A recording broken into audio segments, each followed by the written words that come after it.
So tell me, what's in there when we go home? Love, forgiveness. What is it? Love and forgiveness. Forgiveness of who? My dad, myself, my husband. Yes. And what are you for giving? Because I like forgiveness because it means you're for giving. Are you for animal rights?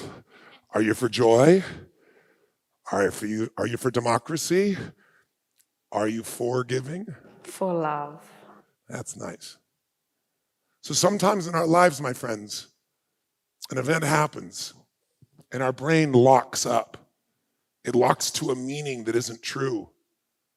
And then the meaning creates emotion. And then that emotion becomes our life. And it filters everything.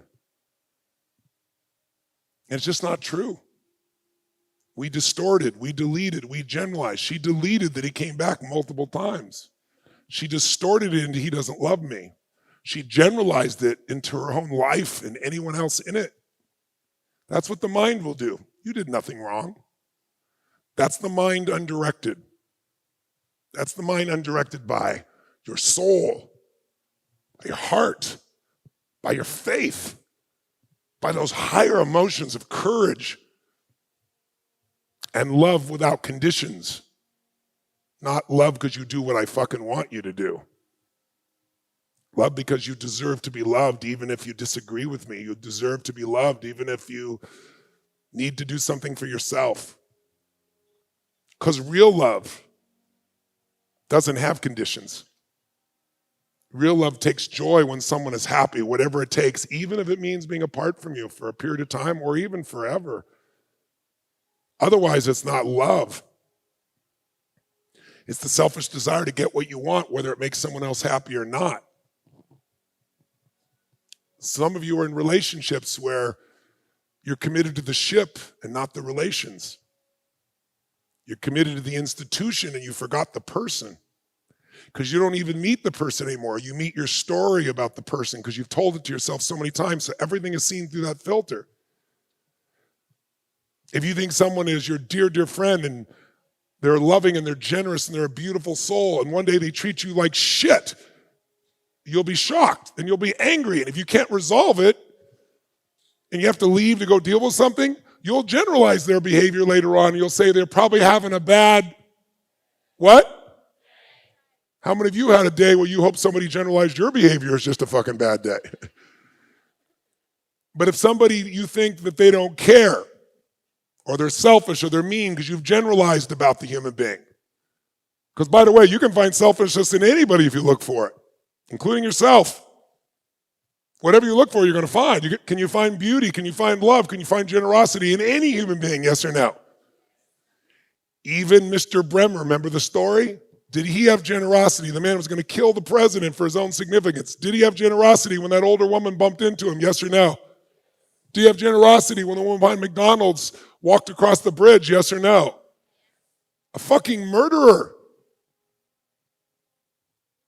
Remember what I said the other day from Beautiful Mind? Whatever you feed each day grows. Be careful what story you feed.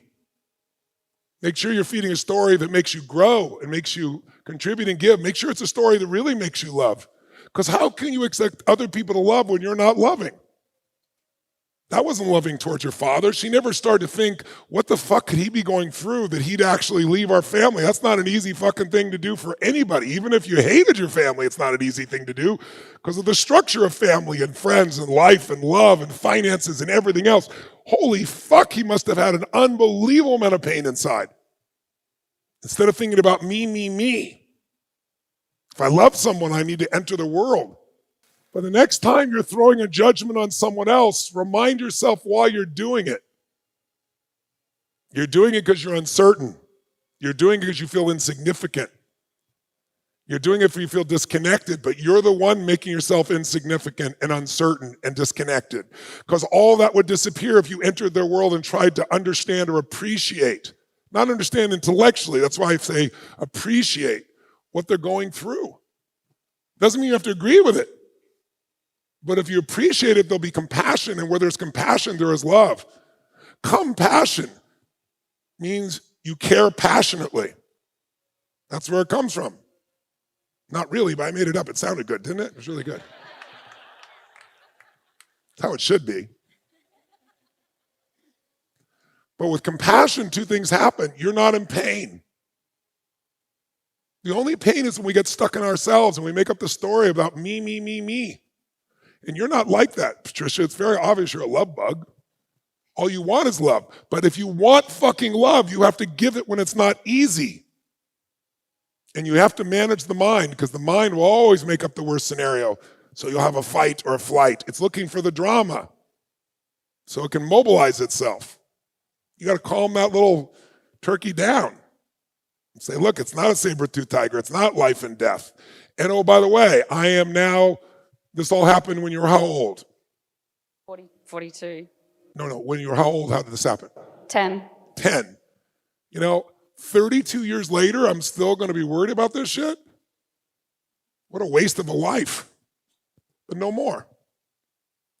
And by the way, all this was about our boss. Fucker.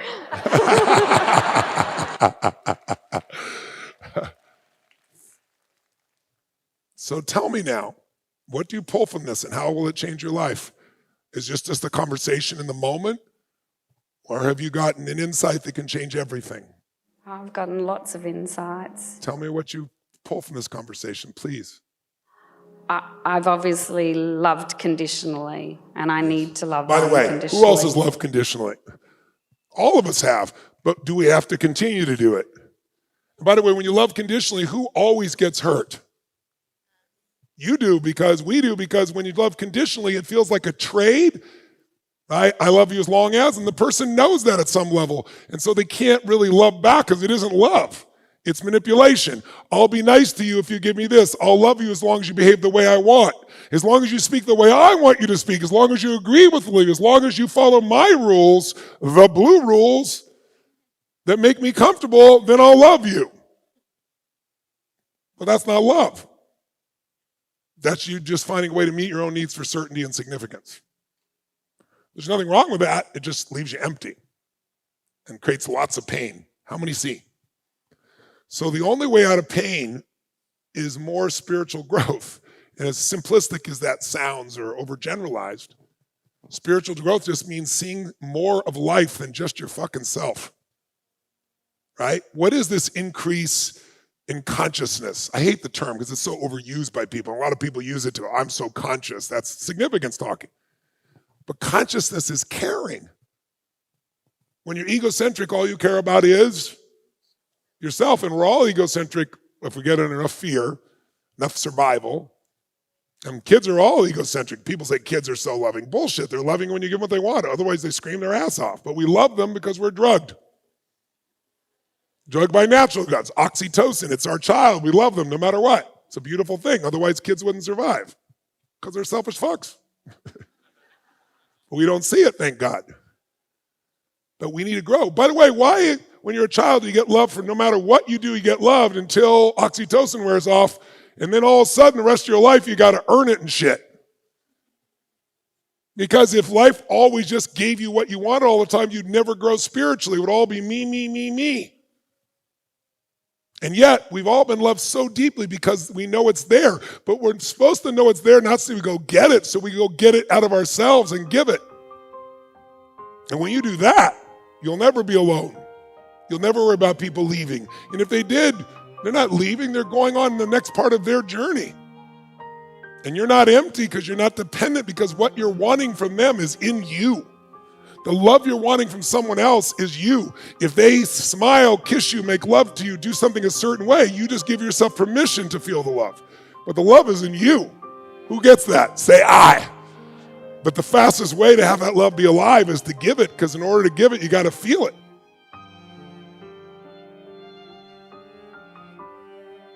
So the next level of consciousness, it's not just a game. It's not a ladder for achievement. It's freedom and love together. It's the freedom to let anyone be who they are, including yourself. And it's the willingness to love whoever they are and yourself. And that's a form of nirvana. And this week, you'll see 2,500 souls from 45 countries plus who seem to be practicing this quite a bit of time, where they care for a stranger, they love on someone they don't know, they're exhausted, they haven't eaten, they're fucking cheering for some person that's still not fucking getting it. That's love. Otherwise, you'd be judging, shut the fuck up and sit down. I know some of you thought that at times, but most of you didn't stay there. So we have a little microcosm here that you could take home. The beauty of this week is to see what's really possible and then decide that that's who I am. That's not just who we are as this beautiful group of people have come together for a higher purpose, but it's who I am. And so I can take that home and I can build that in my community. I can build that in my company. I can build that in my family. I can build that in anything. Okay?